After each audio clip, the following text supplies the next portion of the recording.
Hola, ¿qué tal? ¿Qué tal? Bienvenidos a todos. Bienvenidos a todos a los encuentros. El aplauso ha estado regular, ¿no? Darme un aplauso fuerte, que estoy nervioso, venga. Bueno, que digo que bienvenidos a todos, gracias por este aplauso tan espontáneo. Bienvenidos a todos a los encuentros TCM. Bueno, más que encuentros son reencuentros, nos estamos saludando, muchos de vosotros vienen todos los años, es un reencuentro entre amigos, tenemos una cita todos los años aquí en el festival. Bienvenidos a todos y, como sabéis, a lo largo del festival, a lo largo de todos estos días, aquí en los encuentros, nos encontraremos, valga la redundancia, con equipos de diferentes lugares, de diferentes culturas, de diferentes lenguajes, pero nos vamos a entender, a pesar de todo, gracias al lenguaje común del cine. Esto va a ser como una torre de Babel, bueno, mejor que torre de Babel, un sótano de Babel, en el que, sin embargo, nos vamos a poder entender. Y hoy, para empezar, tenemos a unos viejos conocidos, el equipo francés de la serie de televisión Quan Quan et les Inhumains. Ellos vinieron hace 4 años con la serie de televisión Petit Quenquén, una serie de televisión de culto. Y tenemos también a una persona, un nuevo director, entre comillas lo de nuevo director, porque llevan esto del cine tiempo, que es León Simignani, aquí está, que va a presentar su película Apuntes, pero una película de atracos. Ahora sí, no para mí, pero para ellos, vamos a recibirles con un fortísimo aplauso.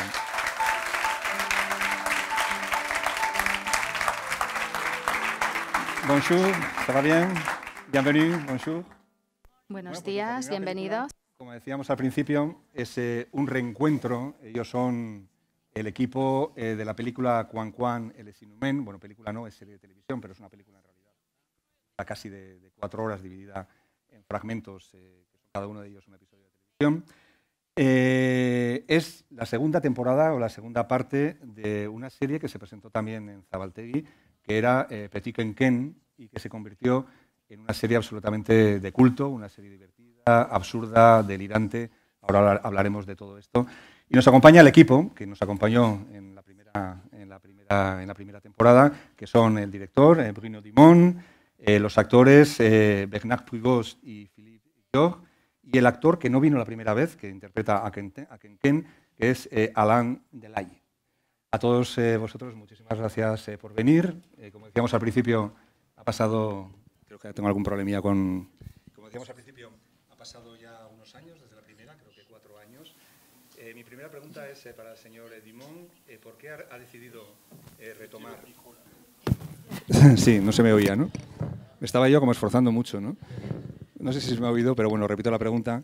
Digo que bueno, tuvimos a este mismo equipo hace 4 años con la primera temporada, con Petit Quenquén, y la pregunta es, Monsieur Dumont, ¿por qué ha decidido retomar a estos personajes y a esta serie de televisión en una, no sé si segunda temporada o segunda parte?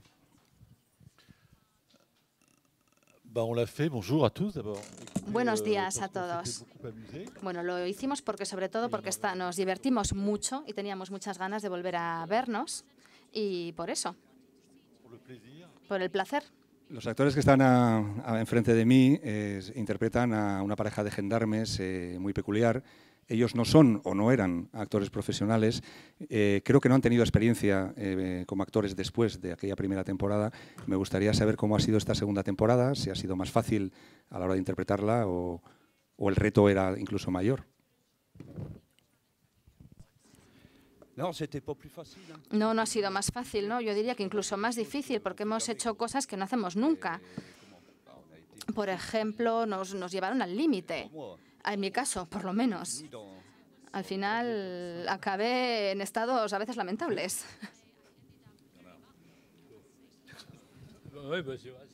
Sí, es lo que dice él. Es así en la película. Es tremendo.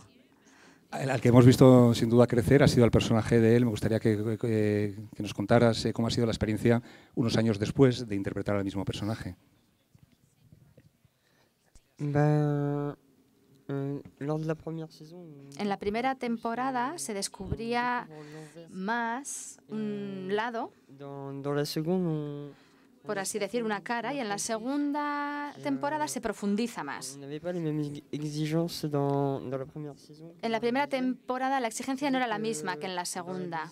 Es verdad que en la segunda parte ya teníamos un poco las ideas más fijas, ya sabíamos algo y era una experiencia diferente. Hemos aprendido cosas distintas y ha sido enriquecedor. Pues hayáis visto la primera temporada, bueno, pues recordaréis que ellos son unos gendarmes que viven en un lugar de Nord-Pas-de-Calais, en el norte de Francia, y que la película se mueve entre el realismo y el absurdo. Ahora hablaremos de ellos. Ahora ellos siguen en el mismo pueblo, en el mismo territorio, pero sin embargo hay un ataque bastante curioso. Vamos a verlo en algunas imágenes de la película.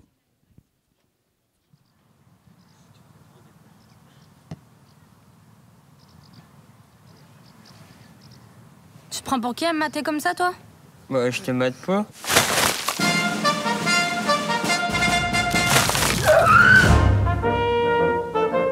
Ah, c'est tombé du ciel, quoi. C'est quand même pas de la bouche de vache. En tout cas, c'est pas humain. Hein. C'est pas d'ici, c'est un corps étranger.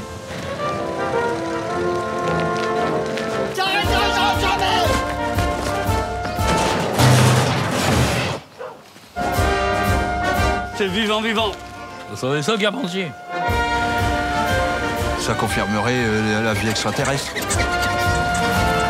C'est quand même pas l'apocalypse. C'est la fin du monde qui a fondu. On va pas pouvoir tenir population.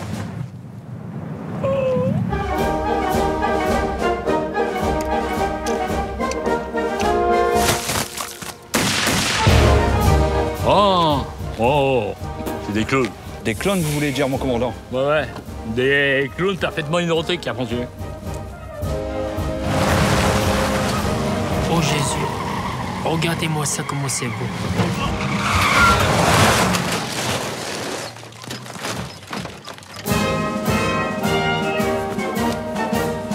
C'est l'apocalypse, Roger. Ah, l'apocalypse, je le savais. Pourquoi maintenant? Ici. Pourquoi pas? Ah.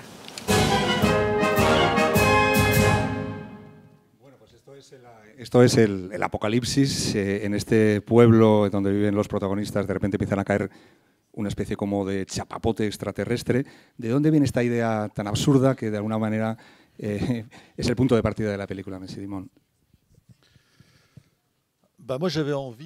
Bueno, yo quería salirme un poco de todo lo real y quería llevar las cosas un poco más lejos para entrar en un universo que ya no es real, que es fantástico. Y el hecho de ir más allá, de ir al más allá, es una manera de hacer explotar nuestra propia vida, todo lo que somos, y es lo que en francés se llama la tarta de crema, la tarta de nata, es decir, tomar una nueva energía, un nuevo registro cómico. Como ven, es muy grotesco, muy burlesco, es realmente una farsa total. Es una burla a nosotros, a nuestra época, a nuestro tiempo, y nos divertimos mucho con esto. Es fantástico, pero el fantástico está rodeado de cosas absolutamente reales. La película contiene muchísima crítica social, se critica desde a la extrema derecha, a la Iglesia, el miedo al otro. Digamos que es una carga que entra por el humor, pero es una carga explosiva, ¿no? Me imagino que eso era una cosa absolutamente premeditada. Sí, pero como vivimos muy fijos en el real, lo que es real, hay que salirse de ahí. Y lo fantástico, digamos que cuando vemos incluso una película de otro género, fantástico o gore, hablamos de nosotros mismos. Es una manera también de hablar de nosotros. Y efectivamente, sí, por detrás está toda esa caricatura, todo ese lado burlesco, pero detrás de todo ello hablamos de nosotros mismos. Incluso nos reímos de nosotros cuando las cosas no tienen gracia. Porque, por supuesto, abordamos cuestiones de costumbres, de hábitos, cuestiones sociales, los temas de migración. Pero el aspecto cómico es una manera de reírnos de nosotros mismos, de lo pequeños que somos, de nuestros defectos. Y creo que el cine o la tele tiene una televisión muy clarificadora de lo que somos y lo que hacemos. Quería preguntar a los actores hasta qué punto pues la coreografía, porque mucho del humor es un humor muy físico, No sé si la coreografía estaba totalmente marcada por el director o han tenido hueco para la improvisación, no quizás tanto en los diálogos, que también, pero en la coreografía casi gestual, ¿no?, de sus personajes.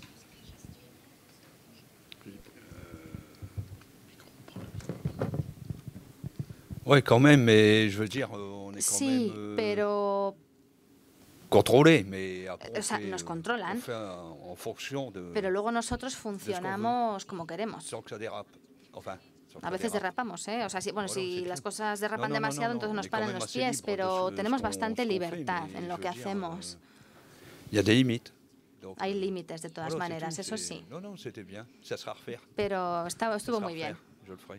Yo lo volvería a hacer, me encantaría La repetir. primera temporada o la primera parte de esta serie, digamos que fue un éxito y se ha convertido en una serie de culto. Yo no sé si esto al director, a la hora de abordar la segunda parte, le ha dado muchísima más libertad, porque yo creo que incluso aquí se va un poquito más lejos, ¿no?, en ese ejercicio como de delirio, de caricatura, de ese borde en el que separa, digamos, lo real de lo caricaturesco, ¿no? ¿Ha tenido más libertad debido al éxito de la primera película, de la primera serie? Moi, je pense que c'est plus difficile. Bueno, yo creo que es más difícil porque en la primera temporada hemos tenido éxito y cuesta repetirlo y C'est aussi un reproducirlo. pari. Alors c'est aussi pour ça que le Y film est también, aussi farfelu. por C'est eso la justement pour película quitter ce qu'on avait fait dans la première. es tan diferente, La ¿no? première, Es para notamment avec separarnos Alan, mucho de qui lo que jouait hicimos la le primera vez. Quinquin. Bon, c'était En la l'enfance, primera, il était con tout Alan, que petit, donc hacía c'était une de histoire assez Quinquin, psychologique, assez él era más simple, pequeño, era surtout una une historia histoire d'amour avec psicológica, sa copine. más simple, sobre todo una historia de Et donc, amor il con y su avait aussi novia. toute la poésie, en Y luego fait, estaba de toda la de l'enfance. poesía de la Et là, infancia. je pense que la poésie de l'enfance a Y un peu creo que disparu, aquí c'est maintenant ha il est grand. desaparecido esa poesía de la Et donc, infancia, c'est porque él ha crecido. l'adolescence, mais c'est aussi Estamos en la amusant de retrouver adolescencia, un pero también es personnage comme ça divertido qu'on a volver a connu tout encontrar petit a un et personaje de le que faire ya no grandir, es alors qu'eux pequeño, sont à sino peu près que pareils. permitirle crecer. A Donc ellos les c'était ocurre lo amusant de mismo. retrouver ces personnages Y ha 4 sido ans plus tard et divertido volver a ver de esos les personajes bousculer, 4 años parce que más vous tarde disiez, Philippe, y, de les bueno, bousculer zarandearlos justement un poco, pour chercher encore plus loin, precisamente para plus ir más profondément à lejos, l'intérieur de ce profundizar qu'on est. más Et y le- buscar et cosas le burlesque, c'est ça, je interesantes pense, dentro c'est de ellos. Yo très creo que el burlesco es sous eso, les airs, comme ça, precisamente. très rigolo. Es algo Je pense, elle dit muy des choses divertido, assez graves, en fait, sur ce pero qu'on que est. dice cosas bastante Et on graves est de un lo peu que un somos. entre-deux, on est à la Estamos fois, entre las dos cosas, nos on movemos est à la entre fois un dos peu aguas, idiot et en al même mismo temps gracieux. tiempo Je pense qu'il y a idiotas, quel est- pero con gracia. Alan, has tenido que revisitar la primera parte de la serie para hacer el personaje 4 años después. ¿Cómo has vivido esta evolución de tu personaje desde la infancia a la adolescencia a la hora de hacer la interpretación?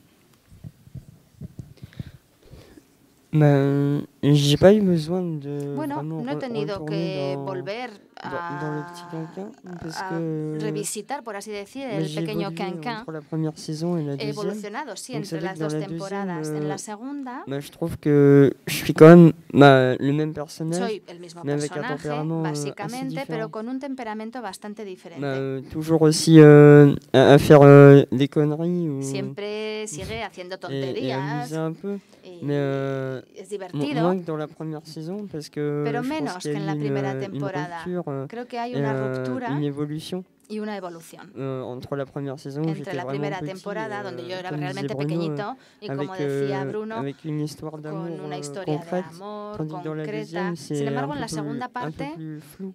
esta Parce historia está un que poco más avec, desdibujada, avec celle qui joue porque Alexia, con la même du moins actriz que avec hace de Alexia, Alexia, c'était pas la même histoire. no C'était pas teníamos concret la du misma tout. historia, no había algo tan Donc, je trouve concreto qu'il y como en a la primera. une sacrée différence. Así es que la diferencia es muy grande. Esta película es muy difícil de definir, pero también puede ser una película, como decía al principio, de género fantástico. No sé si ha manejado cinematográficamente algunas referencias. A mí en algún momento me recordaba a Alien, salvando las distancias, a los ladrones, a la invasión de los ladrones de cuerpos. Yo no sé si hay guiños o son guiños que encuentra el espectador o si ha tenido algunas referencias concretas de algunas películas de género. Je pense qu'il y a une tradition. Bueno, yo creo que hay una en fait, les tradición pays ce pays s'appelle les Flandres. En fait, il y a une tradition este flamande, país que se llama un petit peu comme dans la Flandes tiene la peinture tradición flamande. flamenca, como la pintura flamenca. Es un poco la misma relación, ¿no?, que puede haber entre la pintura naturalista y la pintura de un Bruegel. Por ejemplo, Peter Bruegel o Jerome Bosch son pintores, y hay una tradición en el norte, que es la que hacían ellos, que es la de deformar, engordar los trazos y entrar en lo grotesco. Incluso en el carnaval tenemos una tradición en el norte tremenda en el carnaval. Y un poco reproducimos ese espíritu en la película, es la transgresión, se transgrede mucho, nos burlamos muchísimo unos de otros, precisamente como se hace en los pequeños personajes de Bruegel, que están deformes, con esas grandes tripas, son un poco grotescos. Y creo que ce film-ci, cette série, elle se situe dans cette tradition-là, c'est-à-dire une tradition du rire, mais qui est une tradition quasiment philosophique pero que es casi filosófica y universalista al mismo tiempo. Detrás de estos personajes del norte se habla de la naturaleza humana. Es una pequeña historia que transcurre en el norte de Francia como un pequeño cuadro de Bruegel, son flamencos, pero al mismo tiempo habla de todos nosotros, habla de lo que son los hombres y las mujeres de hoy en día. Una pregunta para los actores. Me gustaría preguntarles qué influencia tuvo en su vida la primera temporada y el éxito de la primera temporada de Petit Quentin, y si este tipo de humor fue entendido, bien entendido entre los habitantes de su zona, o si hubo alguna polémica o alguna queja, no lo sé. Pour moi, en ce qui me concerne, j'ai eu le droit à tout. Bueno, a mí me ha tocado de todo, cosas buenas y cosas malas. Ha sido duro en algunos sentidos, pero también he recibido mensajes de personas que no conocía diciéndome, sobre todo, ni te preocupes, tú sigue adelante. A mi familia le gusta mucho, o sea que... Y luego no le conocía, pero hablé con él durante 2 horas. Esta persona me subió la moral. Es una cosa extraña cuando a veces te haces atacar así por personas que conoces y luego alguien que no te conoce, que te anima tanto, es increíble. Y fuera del cine, incluso cuando uno vive, le pueden criticar siempre, haga bien o haga mal. Pero yo al acabar la película, a mí me había gustado. Yo pensaba que lo había hecho bien. Yo no soy profesional y había intentado hacer algo que estaba bien. Y luego viene gente e intenta destrozarte. Y para eso no estaba preparado, debo decirlo. También he recibido consejos. Olvídate y sigue adelante. Bruno Dumont nos pidió hacer la segunda parte, entonces me lo tuve que pensar un poco, pero yo enseguida dije que sí, porque dije, bueno, la primera ha sido una buena experiencia, ha funcionado bien, dejé de lado todo lo que me habían dicho, me quedé solo con las cosas buenas, y él además es que es muy bueno. O sea, que también lo he hecho porque él está ahí. Y la película solo puede funcionar si él está ahí. Él es el cerebro. Y yo simplemente intento seguir. Para nada. Sí. Bueno, ¿cuánto me debes ahora? No, pero de verdad... sin embargo, no, de esta serie, digamos, de esta parte todavía no tengo mucha información, no me han hecho ni críticas ni elogios, pero yo ya lo he hecho. Y si hay una tercera, volveré. Es que yo... J'en sais rien, non. No lo sé, no sé si habrá una tercera. Yo creo que hay que dejar que las cosas reposen, pero ¿por qué no? La cuestión es que ellos tengan ganas, que el tiempo pase. El Petit Quentin, con Alain hicimos... Bueno, hicimos todo lo que había que hacer después y ahora lo estamos haciendo con Coin. ¿Qué haré de aquí a 4 o 5 años? No lo sé, ya veremos lo que nos depara la vida. Por ahora no está programado. Pues si una tercera, que sepan que les esperamos aquí en San Sebastián para charlar con ustedes, para presentarla, porque aquí la serie se ha convertido ya en una serie de culto que forma parte ya de la historia del festival y de los espectadores de los encuentros TCM. Muchísimas gracias al equipo, muchísima suerte con esta película. Insisto, si no rompemos nada otra vez, nos volvemos a ver en el futuro. Muchas gracias.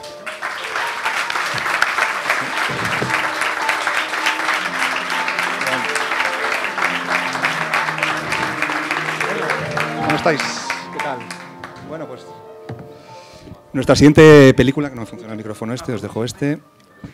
Nuestra segunda película de hoy es una producción española que yo ahora viniendo iba pensando esta mañana que no sé muy bien cómo definir, ¿no? Si me preguntaran qué es y dijera que es un documental, pues probablemente no estaría recogiendo todo lo que es la película.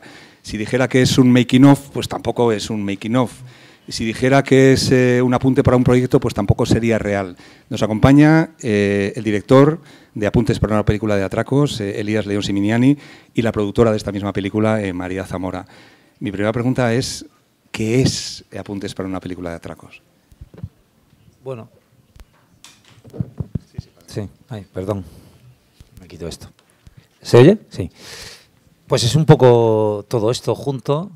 Sí puedo decir que parte de hacer un homenaje a las películas de apuntes de Pasolini, que hizo en los 60, tiene una serie como de 4 o 5 películas de apuntes para preparar una película que haría después. Y en mi caso, yo siempre fui una persona muy fascinada con las películas de atracos, pero sentía que yo no estaba preparado para hacer eso porque no conocía ese universo. Y por otro lado, las películas de apuntes de Pasolini han sido muy importantes para mí, siempre. Dije, bueno, pues igual puedo como matar 2 pájaros de un tiro, ¿no? Intentar preparar una película de atracos que pueda hacer en el futuro y tratar de visitar ese género de las películas de apuntes que hizo Pasolini. Y las junté las dos y por aquí un poco de making of, un poco de película de apuntes, un poco de documental y un poco de ficción. Un poco de ficción y también una película muy personal. Vamos a aclarar un poco, habrá gente que ha visto ya la película porque ha habido 2 pases, gente que quizás no y que quiera ir a verla. Para quien no haya visto la película, aclaramos que es una película sobre tu relación con un peculiar atracador, el Flaco. ¿En qué momento, porque tú te empiezas a relacionar con el Flaco, en qué momento decides que esto puede ser una película o un apunte de película? Pues en realidad fue un poco como ocurrió con la primera película que hice. Me puse en marcha sin saber si eso podía ser o no una película, lo cual tiene mucho mérito por parte aquí de María Zamora, porque esos 2 esfuerzos los ha sostenido ella diciendo, sí, venga, vale, vamos a intentarlo, vamos a ver si hay película. Básicamente, cuando yo estuve haciendo un poco la promoción de la primera película, me preguntaban cuál sería la segunda, ¿no? Y yo empecé como, siempre me preguntaban esto mucho y no sabía qué decir, porque no sabía nada. Me ha gustado mucho la respuesta de Bruno Dumont de ya veremos lo que pasa dentro de 5 años. Pues yo empecé a decir, pues yo siempre quise hacer una película de atracos y en uno de esos coloquios se me acercó una chica periodista y me dijo, oye, ¿sabes? Yo conozco a un inspector de policía que ha detenido, que acaban de detener a el líder de una banda de atracadores que son muy peculiares y tal. Y dije, ah, sí, pues podría conocerle. Entonces conocí al inspector y él me empezó a contar toda la historia de cómo habían hecho estos atracos súper sofisticados, con butrón por alcantarilla, que de alguna manera remitían totalmente a esas películas un poco vintage, como muy analógicas y muy de procesos muy complejos, que es exactamente lo que a mí me fascinaba, ¿no? En películas como Rififi. Y me metí y un momento dije, mira, voy a intentar contactar con él. Le escribí una carta a prisión, pasaron 2 meses y me contestó. Y a partir de ahí yo lo tomé como una señal y dije, bueno, pues esta va a ser la siguiente película. Y ahí estuvo María diciendo, ¿qué hay película o no? Sí, sí, hay, vamos. Esto es tener fe, María, porque los productores normalmente parece que tienen fama de no arriesgar. Aquí estás arriesgando, no sé si dinero, pero mucha confianza y muchísimo tiempo en apoyar una película que era muy incierta, ¿no? Sí, todo lo que has dicho. No, desde Avalon hemos apoyado este proyecto desde hace ya 5 años, pero además llevamos trabajando con Elías casi 15, diría, ¿no? Hemos hecho un corto, 2 largos y bueno, creemos en su mirada y su forma de hacer cine, pero sí es cierto que ayer después del estreno varios productores amigos me venían a felicitar, pero no solo por la película, sino por haber podido hacer la película, que lo veían como todo un logro, ¿no? Y sí, nosotros desde hace ya mucho tiempo, pues la forma que tenemos de trabajar es así. Él viene con una idea, intentamos sostener esa idea de forma que sea presentable a instituciones, etcétera, para poder conseguir algo de fondos para arrancar el proyecto. Tienes que darle forma, ¿no? Hay que darle mucha forma, una idea rara y porque tienes que dar un poco estructurarla, ¿no? Total. De hecho, de lo que tú presentas al principio a lo que luego queda en las películas de Elías, bueno, a lo mejor queda una quinta parte, pero es verdad que en este caso teníamos una premisa muy fuerte, que era bueno, pues esta necesidad de encuentro con este atracador y ver de esa relación que surgía. Y con esa premisa, bueno, hay que armar todo algo que sostenga pues una película y luego ya ir viendo en el proceso por qué vía vamos yendo, porque ha sido muchas vías y al final en la peli queda lo que queda, pero se ha rodado durante muchísimo tiempo, pues eso, distintos procesos. Bueno, pues una película sobre la relación de Elías con el flaco, que al principio estaba en la cárcel y que después sale. Vamos a ver algunas imágenes de la peli. Tranquilo, chaval, tranquilo, chaval. Me pusieron las esposas aquí. Átame, Elías, átame. A ver. ¿Y qué te decía mientras? Me tiraron al suelo. Quieto, quieto. Yo empezaba a mover las piernas. Estaba así, apretándome, ¿vale? Yo estaba sangrando por algún golpe que me habrían dado.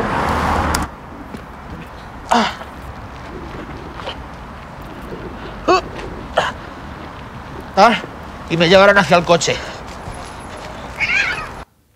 Bueno, pues esta era la reconstrucción del momento en que le detuvieron.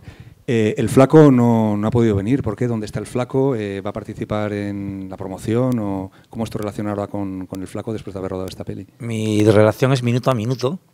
Quiero decir, tenemos muchísima relación. Él no está aquí. Yo siempre le digo, porque le hubiera encantado estar, ¿no? Le digo, flaco, eres una Cenicienta contemporánea. Porque lo que le pasa es que ahora mismo está en arresto domiciliario y tiene que estar de 10 a 6 en su casa con la pulsera telemática, y si sale le vuelven a meter al CIS. Entonces no puede salir de Madrid. Pero vamos, tenemos una relación continua. Él me está preguntando cómo va, qué dice la gente, qué tal, qué cual. Y bueno, anoche hicimos un experimento de meterle en el coloquio, ¿no? Vía teléfono. Y cuando salga la película en diciembre, pues vamos a ver cómo podemos introducirlo en la promoción, también de una forma que, por un lado, preserve el personaje que se ha creado, que es un personaje oculto tras una máscara, con lo que supone siempre hacer una promoción con un personaje cuyo rostro no ves, ¿no? Que es una cosa, digamos, como mínimo poco habitual, ¿no? Y por otro lado también, yo diría protegerle un poco a él también, que es una persona completamente ajena a lo que puede suponer una promoción de una película, ¿no? Y poco a poco, ahora mismo él está en proceso de edición de su novela, que una de las cosas que recoge la película es cómo él empieza a escribir sobre su propia vida, e intentamos encontrar un editor para editarla, y al final entró una editorial, Libros del Cao, y la novela va a salir más o menos al mismo tiempo en diciembre que la película. Y entonces yo le he dicho, mira, nosotros arrancamos con el documental, ahora tú tienes que seguir con el editor este proceso tuyo de descubrimiento de que eres una persona que tiene capacidad y voluntad y energía para contar tu propia historia, que es una historia muy, muy fascinante, ¿no? Uno de los protagonistas de la película es el flaco, pero el otro protagonista eres tú, que sales mucho en la película y que de alguna forma también eres uno de los personajes principales de la película sobre vuestra relación y sobre cómo el cine o la elaboración del cine os cambia a cada uno de vosotros, ¿no? En este sentido, tú incluyes algunas escenas muy, muy íntimas, rodadas en tu casa, incluso el nacimiento de tu hija. ¿En algún momento te planteas dónde está el límite, qué es necesario para la película, qué no? Porque me imagino que ser el protagonista que está rodando, que hablas de ti, tiene que haber un momento en que no sé si te frena el pudor o no sé, esa fina línea, ¿dónde la pones? Bueno, en realidad yo vengo trabajando en esta línea de cine en primera persona o cine diario, bueno, como le quieras llamar, ya muchos años, ¿no? Entonces, el tema del pudor, digamos que ya lo gestioné hace tiempo. Pero lo que sí tengo claro es que no vale cualquier cosa. En este caso, todos los elementos que comparecen de mi propia vida entran directamente en diálogo o en espejo con los de Flaco en la segunda parte, ¿no? Si aparece mi paternidad es porque aparece o no puede aparecer la suya. Si aparece Ainhoa, mi chica, es porque su chica hay un momento en que se niega a que él haga la película. Y entonces hay un momento que duró un año de los 5, en el que tengo historia y tengo un gran personaje, pero no puedo filmarlo porque su chica no quiere y él no quiere comprometer su vida familiar. Entonces lo que hago es decir, bueno, lo único que tengo es a mí y a mi chica, pues voy a tirar por aquí, ¿no? Entonces, en ese sentido, la película tiene dos partes muy claras, en una la conduzco yo y en otra yo le doy la narración y la conduce él. Y a partir de ahí... bueno, tiene una dinámica especular, ¿no? Como cualquier cosa que aparece de mi vida, aparece porque entra en relación con la suya. Nosotros hablábamos de 3 cosas cuando estaba en prisión, cuando yo fui a verle durante 2 años a prisión. Era atracos, paternidad y libros, que es los libros que yo le pasaba para leer, que al año, de repente, él me devolvió en una primera entrega un sobre con 50 páginas manuscritas diciendo estoy escribiendo un libro. Entonces, a partir de ahí... sobre mi vida. A partir de ahí, en ese triángulo tan extraño de atracos, paternidad y libros, se fueron decidiendo qué contenidos entraban de mi vida y de la suya en la película. En la vida se hacen paralelismos con algunas escenas de películas, utilizas bastantes escenas de película. Creo que las películas son españolas, ¿no?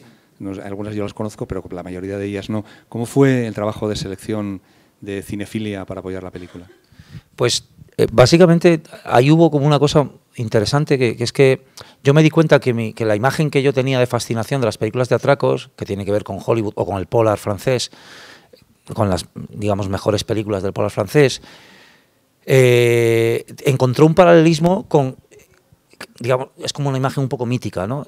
Él, como butronero, como atracador, también tenía sus modelos míticos, ¿no? que digamos, residen en la figura de Alberto Spagliari, que es un butronero que hizo uno de los grandes atracos del siglo XX. Y cuando yo le conocí al principio, él me dijo, tienes que leer, mira, tienes que investigar a este tío, Alberto Spagliari. Yo no sabía quién era, me puse a investigarlo y descubrí que había hecho un atraco por Butrón en las alcantarillas, del que se habían hecho 3 películas, del que se habían hecho, él había escrito una novela sobre su vida, digamos que tenía como mucha tradición. Y luego, viéndole a él y viendo los atracos que él había hecho en Vallecas o en Usera o en Madrid, en comparación al atraco mítico de Spagliari, era un poco la misma relación de esas películas míticas de Hollywood traídas a España, ¿no? Entonces, como que los dos hicimos un esfuerzo como por bajar del mito a la realidad. Y entonces yo me puse a preguntarme, ¿qué películas de atracos hay en España? Que puedan ser de la misma época de Rififi, de la misma época de La Evasión, de la misma época de... Y encontré todo como un sustrato de películas de los años 50, 60 en España, bastante desconocido y algunas de ellas maravillosas, ¿no? Y luego también hay una razón técnica, debo decir, o práctica, y es que yo me empeñé en que hubiese imágenes de Rififi en la película, y hay 5 fotos. Las 5 fotos que hay de Rififi en la película, los derechos valen más que todos los clips de las 5 películas españolas que aparecen, ¿no? Entonces, eso también es una razón práctica. Eso, María, cuando te decían, quiero Rififi, me parece que va a ser imposible, ¿no? O sea, ya con Mapa, la anterior película de Elías, el porcentaje dentro del presupuesto de peso que tenían los derechos, en ese caso derechos musicales, era muy grande. En este caso no solamente estaba la parte musical, sino la parte de imágenes, de derechos de imágenes, tanto fotos fijas como clips de películas. Así que sí, ha sido un encaje de bolillos porque son prácticamente 2 películas de un presupuesto similar y, sin embargo, esta película requiere de un esfuerzo económico y de energías y de medios, el triple, diría, que Mapa, que era una película mucho más doméstica. Esta ha sido una película para empezar, con un equipo mucho más grande, porque en la anterior era prácticamente Elías solo. En esta ha habido un equipo que se ha tenido que sostener a lo largo de 5 años con la dificultad que eso tiene, porque la gente tiene que hacer otros trabajos, obviamente, y dependemos de los permisos de Flaco, de que de repente Flaco durante un año no quiere rodar, o sea, tenemos que parar, o sea, todas esas cosas ha sido complicado de llevar, pero bueno, al final se ha conseguido. Hay una parte teórica muy interesante de la película, porque tú te has vuelto un experto en Butrón. No digo que vayas a tragar ningún banco, pero me imagino que después de hacer esta peli, haberte metido, porque hay una escena en que se meten en las alcantarillas de Madrid con ratas y tal, es asqueroso, pero para ver cómo se hace un Butrón, ¿no? Entonces me imagino que ya tú vas por la calle, durante un tiempo irías por la calle calculando los desagües, el tal, el cual, y que teóricamente, me imagino, insisto, no para llevarlo a la práctica, pero que teóricamente te hacías tus propios planes de si esta sucursal es buena para atracar o no, ¿no? Lo intentaba, pero es una ciencia, ¿eh? O sea, digamos que me iba con Flaco y él me daba clases todo el tiempo. Me decía, este sí, este no, este tal. ¿Ves esta esquina? ¿Ves ese cartel de...? A ver, la película, digamos, sintetiza muchas conversaciones sobre,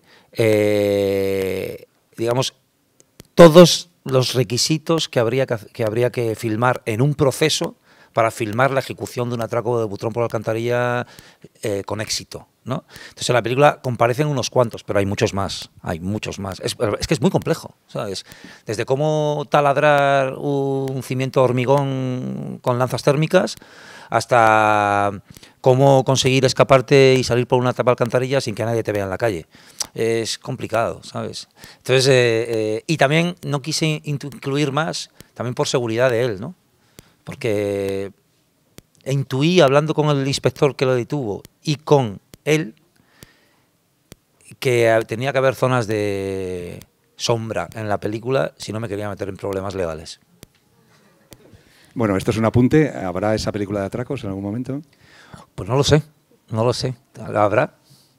Bueno, dentro de unos años. Vete a saber lo que pasa en el futuro. Ya veremos. Bueno, por ahora nos quedamos con esta. Si no lo habéis visto, os la recomiendo absolutamente. Muchísimas gracias por estar aquí. Gracias a vosotros. Gracias por esta charla, por la película, y nos vemos en el futuro con lo que sea, ¿vale? Gracias a vosotros. Bueno, y a todos vosotros. A todos vosotros, muchísimas gracias por haber estado aquí con nosotros, y a los que nos vean a través de las pantallas, pues nada, que mañana estaremos aquí a la misma hora charlando con equipos de películas, de Zabaltegui, de Perlas y de nuevos directores. Hasta mañana. Adiós.